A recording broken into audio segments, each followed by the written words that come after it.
Se você, por exemplo, tem um profissional X e você começa a pressionar o veículo no qual ele trabalha para que ele perca aquele emprego, ameaçando retirar patrocínio.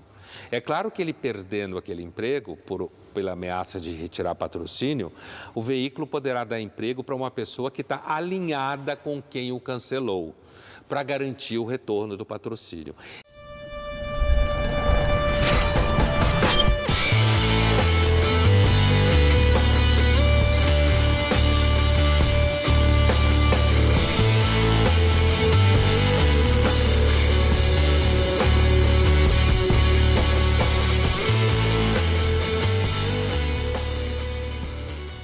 Marketing digital é uma condição hoje para alguém que quer fazer dinheiro, que quer fazer sucesso, que quer ser alguém? Eu não acho que seja já universal para todo mundo, né?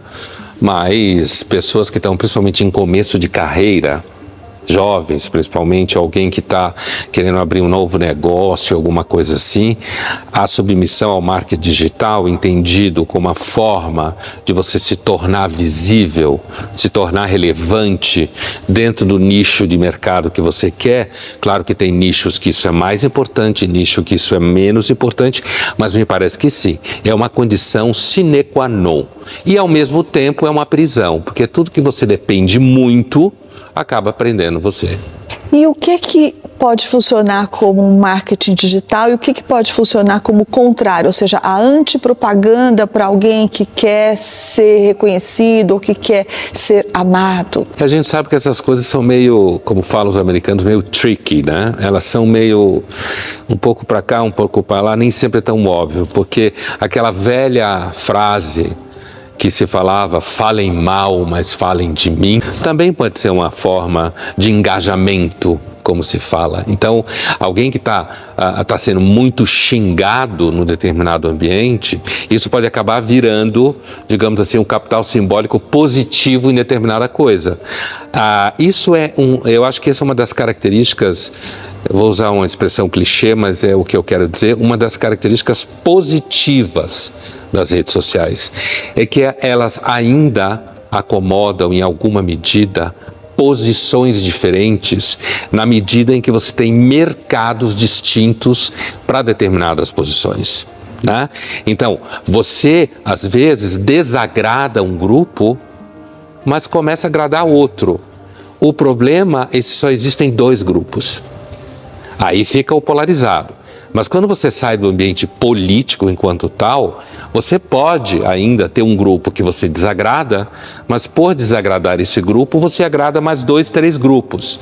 Então, o mercado digital, ele continua em alguma medida funcionando como espaço de mercado, né? A famosa ordem espontânea e expandida do Hayek, que ninguém tem controle absoluto. É claro que quando você está falando de mídia digital, você tem grandes techs que controlam, isso é outra história. A gente pode falar depois. Mas nesse sentido que você perguntou, me parece que desagradar pode ser um nicho de mercado. E nesse sentido ainda, voltando à prática do cancelamento, você acha, Pondé, que isso também pode ser usado como ferramenta para tirar adversários da sua frente?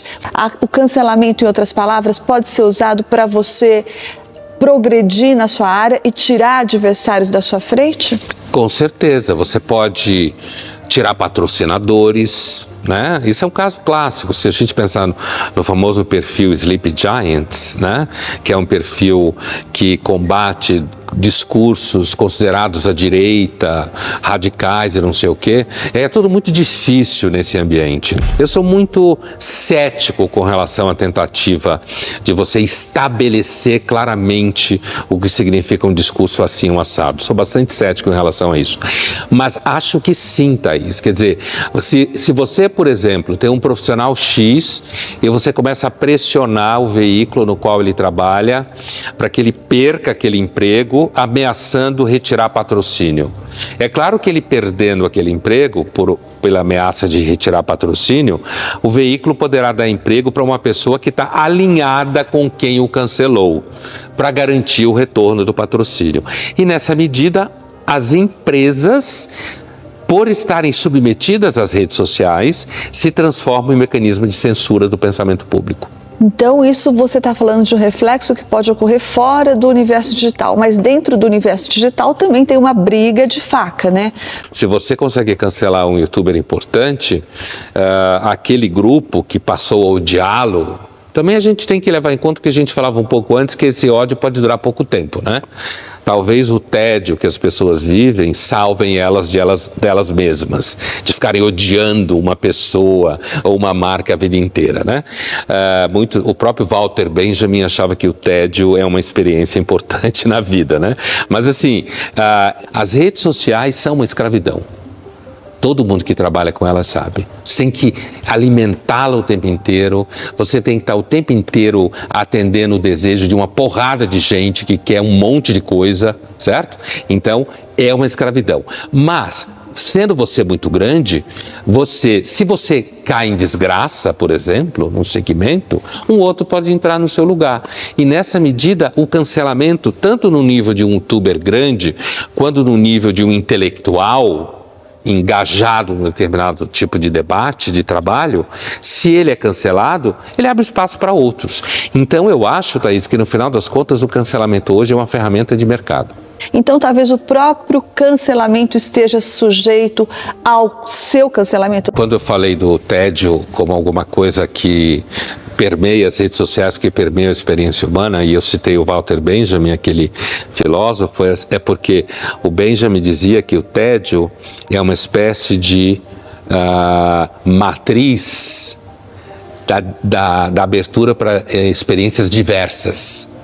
Ou seja, ele fazia um vínculo direto entre o tédio, no sentido de você ficar cansado do que você tem e começar a ficar procurando outras coisas, poderia servir de matriz para você descobrir coisas que você não sabia. É uma certa dimensão positiva do tédio, certo? Né? Então, assim, nesse sentido, eu entendo que a existência do tédio como possibilidade de cancelar o cancelamento é, digamos assim, a ponta do iceberg de uma certa positividade do tédio, certo? Então, eu cancelo, mas depois eu cancelo o que eu cancelei, e aí de repente eu começo a ver que aquilo que eu cancelei não é tão distante daquilo que eu penso.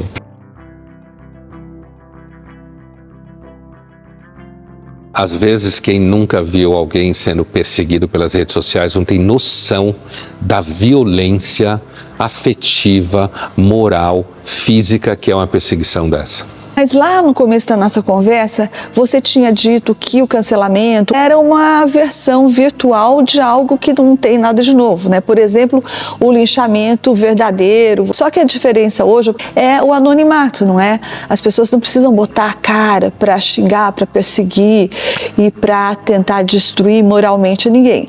O anonimato é uma ferramenta que exacerba a crueldade na internet, Pondé? Eu diria, Thaís, que exacerba a crueldade em todo lugar, né? Porque já um famoso estudo por um autor chamado Elias Canetti, muito perto do que o Freud fala no ego e as massas, né? A ideia é a seguinte: toda vez que você faz parte de uma massa, de uma multidão, há uma tendência a você se afastar da responsabilidade individual. Porque, inclusive, você se afasta, digamos assim, da identidade individual e você se aproxima de uma identidade que a gente pode chamar de totêmica, para seguir o Freud, né? Então, você está sobre aquele grupo, sobre aquela marca, e aí a possibilidade de você exercer atividades em que você não é moralmente responsabilizado cresce. Isso nas redes sociais acontece muito. Por quê? Porque como existe esse anonimato, porque muitas vezes você não tem como saber quem fez, né? E o resultado é que você pode muito bem fazer parte de uma horda digital de xingamentos de pessoas, porque é muito difícil chegar até você. Então, nesse sentido, acho que há essa característica, só que essa é uma característica também humana. Os seres humanos tendem a se esconder em multidões para atacar pessoas. Agora as multidões são gigantescas e, inclusive, você é mais anônimo ainda do que era, porque você não tem nem corpo presente. Antes você estava com a pedra na mão e as pessoas viam você jogar a pedra. E agora, de alguma forma, essa identidade de grupo protege você das suas próprias ações. E você está, inclusive, no seu celular, né? Você está no seu celular ou no seu computador, ali com o seu julgamento, que normalmente funciona a partir de uma ideia e meia, certo? E aí você faz o julgamento a partir de uma ideia e meia e você tasca o pau em quem você quer tascar. E se você está dentro de um pacotão, o efeito enxame, como se fala, você tá dentro não é nem um rebanho, mas é um enxame, né? Você está dentro de um enxame, aí você está se sentindo ali fazendo parte de alguma atividade, de uma atitude que na realidade você acha que está fazendo o mundo melhor.